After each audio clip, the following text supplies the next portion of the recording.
পুডিংয়ের ভেতরে কিভাবে লাভ সেট করলাম বলেন তো। লাভটা এমনভাবে হয়েছে, দেখতে যা হয়েছে না, আর এটা বানাতেও অনেক সহজ। আসসালামু আলাইকুম, বৃষ্টি ব্লগ অ্যান্ড রেসিপি থেকে আমি বৃষ্টি বলছি। সবাই কেমন আছেন? আশা করি নিশ্চয়ই ভালো আছেন। আমিও আলহামদুলিল্লাহ অনেক ভালো আছি। আমার ভিডিওটি যে যেখান থেকে দেখতেছেন প্লিজ লাইক দিয়ে ভিডিও দেখবেন, আমার ইউটিউব চ্যানেলটা সাবস্ক্রাইব করবেন।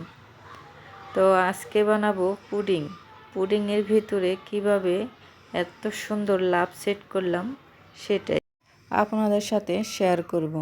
তো প্রথমে লাভটা বানাবো, সেজন্যই আমি পুডিংটা বানাচ্ছি। প্রথমে পানি দিয়ে দিয়েছি 1 কাপ, ওখানে হাফ কাপ চিনি দিয়ে দিয়েছি জাল দিয়ে, আর 2 চামচ আগার আগার পাউডার গুলিয়ে এখন দিয়ে দিলাম। তারপরে দিয়ে দিলাম ফুড কালার।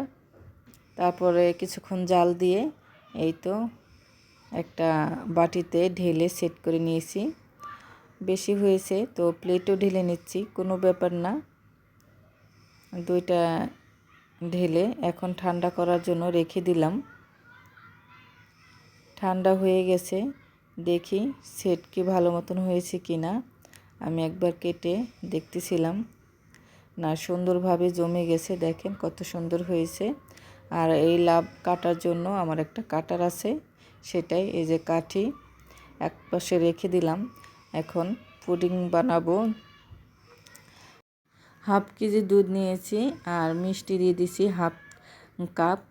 মিষ্টিটা যা যা স্বাদ মতন দিতে পারেন, মিষ্টি কেউ বেশি খেলে আরও বেশি দিবেন। তো এখানেও আমি 2 চামচ আগার আগার পাউডার পানি দিয়ে গুলিয়ে নিচ্ছি।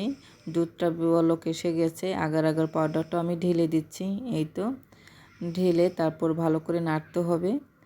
তারপরে যে জাল দিয়ে একটু ঘন করে আমি নিয়েছি।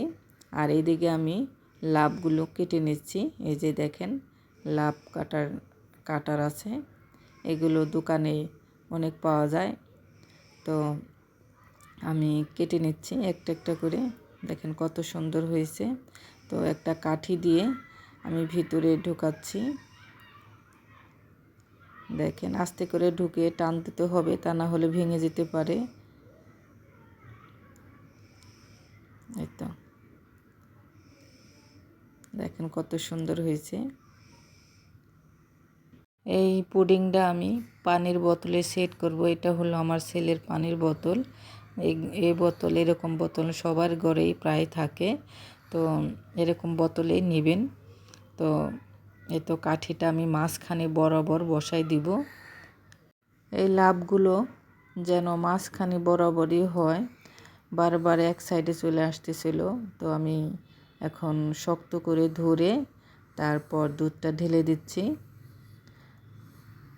আর এই কাঠিটা যেন মাঝখানেই থাকে, একটু ধরে রাখতে হবে, ছেড়ে দিলে কিন্তু এক পাশেই চলে আসবে। তো আমি পানির মধ্যে রেখেছিলাম আর হাত দিয়ে ধরেছিলাম, একটু ঠান্ডা হলেই দেখা গেছে সেট হয়ে যায়। তারপরে হাতটা উঠায় নিলেও কিছু হবে না।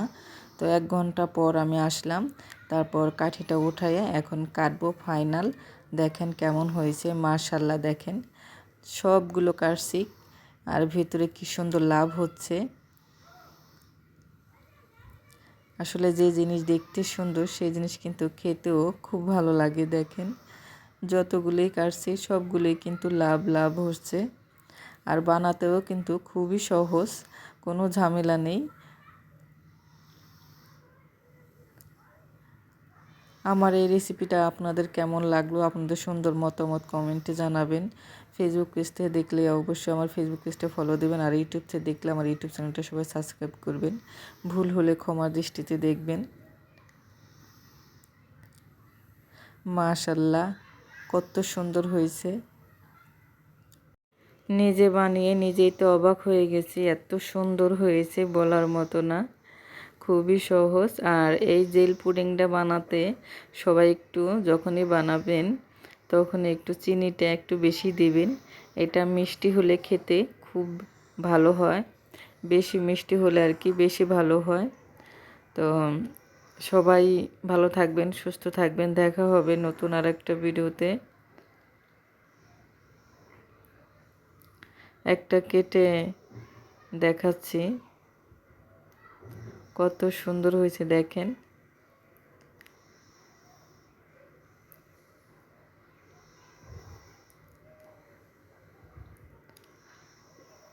তো সবাই ভালো থাকবেন। আল্লাহ হাফেজ।